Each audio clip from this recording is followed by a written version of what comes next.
안녕하세요. 신도림 근본한의원 원장 이상진입니다.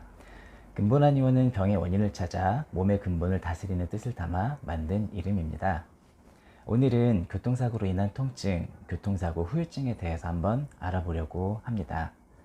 대부분 교통사고는 자동차 간의 충돌로 인해 발생하는 경우가 많고요.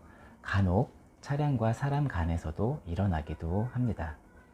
당연히 충격은 맨몸으로 차량과 부딪히는 경우 더 클 수밖에 없고 큰 사고로 이어지는 경우도 있을 수 있습니다. 그러나 차량끼리 부딪히는 경우라고 해도 신체에 직접적인 충격이 아니기 때문에 외상도 없고 그렇기 때문에 가볍게 생각하실 수도 있는데요. 이런 경우도 절대 가볍게 생각하시면 안 됩니다. 차량 간 충돌로 인한 경우라고 하더라도 우리가 일상생활에서 경험할 수 없는 빠른 속도로 충격이 몸에 가해지기 때문에 경추부터 요추까지 척추 전체로 순간적으로 흔들리는 충격을 받게 됩니다. 그래서 평소 목이나 어깨, 허리가 안 좋으셨던 분들은 근육의 경직도 심화될 수가 있고요. 척추 전체에 충격을 받게 되기 때문에 디스크나 기타 다른 문제가 있으셨던 분들은 해당 문제가 더욱 악화되는 경우도 많습니다. 그리고 우리 몸이 뼈나 디스크로만 되어 있는 것은 아니기 때문에 심부에 있는 근육이나 연부 조직에서도 문제가 생길 수 있습니다. 근본한의원에 내원하신 환자분 중에 사고로 인해서 경부 혈관이 부분적으로 찢어졌다고 진단을 받으신 분도 계셨습니다. 사실 사고 당시에는 놀라고 긴장이 돼서 어디가 아픈지 잘 모르는 경우가 더 많기는 합니다. 시간이 지나면서 진정이 되고 긴장이 풀리게 되면 몸 여기저기에서 이제 통증이나 불편감이 점점 느껴지게 되는 경우가 많게 되는데요. 이것을 바로 교통사고 후유증이라고 합니다. 손목이나 무릎, 발목과 같은 작은 관절에 문제가 생기는 경우도 많고요. 스트레스로 인해서 소화불량이나 두통도 생길 수 있습니다.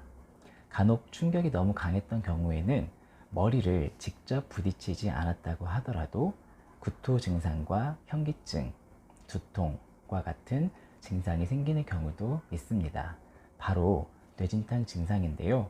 가벼운 뇌진탕 증상도 교통사고 후유증으로 발생할 수 있게 됩니다. 심한 경우에는 이명과 집중력 저하 이런 증상도 생길 수가 있고요. 교통사고 후유증은 평소 본인 몸 상태가 어땠는지에 따라서도 개인차가 다르게 나타날 수 있게 됩니다. 건강하고 다른 문제가 없었던 사람과 관절도 약하고 평소 건강 상태가 좋지 않았던 사람이 만약에 같은 충격을 받게 된다면 당연히 치료기간이 다를 수밖에 없겠지요. 따라서 교통사고로 인한 통증과 불편감은 개인차가 매우 크기 때문에 치료기간도 다를 수밖에 없습니다. 본인의 몸 상태가 나아지고 해당 문제로 인한 증상이 거의 사라질 때까지는 충분하게 치료를 받고 그 이후에 합의를 하셔야 합니다.